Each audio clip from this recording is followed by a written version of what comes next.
Obstructive lung diseases, so we're talking about COPD, chronic bronchitis, and asthma. This is where you get the air in, but you can't get it out.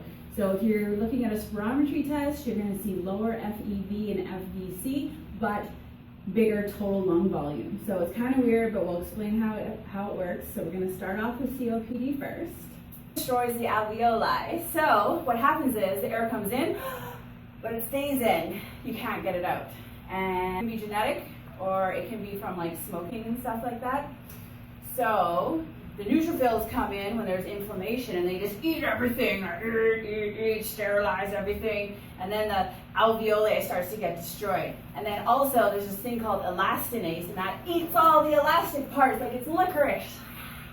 And then because of that inflammation, you need something else to take care of it. It becomes fibrotic, and Spider-Man comes in and he's like, psh, psh, psh, psh, psh, need a lattice, yes. So what happens is after a while you get fibrotic and you lose your elastin. So when you breathing in uses your muscles, but breathing out is only passive. And so you just keep all your air in. So you can actually try it and see how it works. So this is what happens. You breathe in and out a little bit. So try it, see what happens. And then, how deep of a breath can you take when you already have so much breath in and you can't let it out? Not very much. So what happens is you get this barrel chest, and you get stuck in your inspiratory posture. So that's why they have that big chest.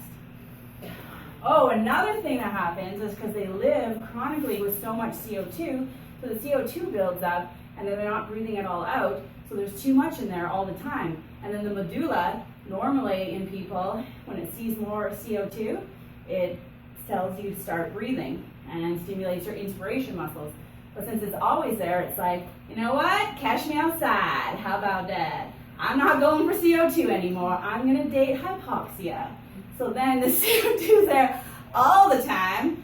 And I'm like, yeah, I'm going to wait for hypoxia to come. Then we're going to go out. So hypoxia comes in only when there's so much CO2 and there's so little O2, then they start breathing. And medulla's like, all right, guess it's time to do my job. Chronic bronchitis. The bronchi has the problem.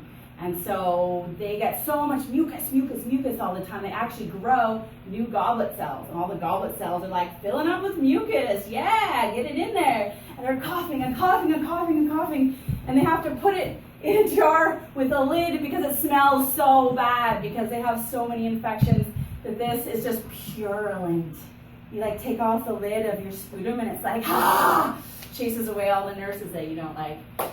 Then up next we have asthma. Okay, so asthma is the only one that's reversible, everyone. Good test question. And it affects the bronchioles, so those are right near the alveoli, so those are really small ones. And so asthma comes on because there's something that we don't want in. There's an allergen, cold, smoke, dust, whatever it is. You can have it when you're a kid and it usually goes away, or you can have it when you're an adult and it never goes away, like mine, so that really sucks. And so the allergen's in, and so we're just trying to keep it out. We're like, no, try to keep it out at any cost. We got all this mucus up here, really sticky, really thick, but it's white, it's not infectious, and we're like trying to catch it. But if this sucks and it's not strong enough to catch it, then the little bronchioles down underneath are like, nope, I'm closing up. You're not coming in. So then you have these closed airways, and then you can't breathe. You're like, you're trying to get this. So a little bit of air goes in, but again, it can't go out for some reason because inspiration uses your muscles to force the air in, but expiration is passive. And then when you try to do forced exhalation, it snaps, close the bronchioles even more.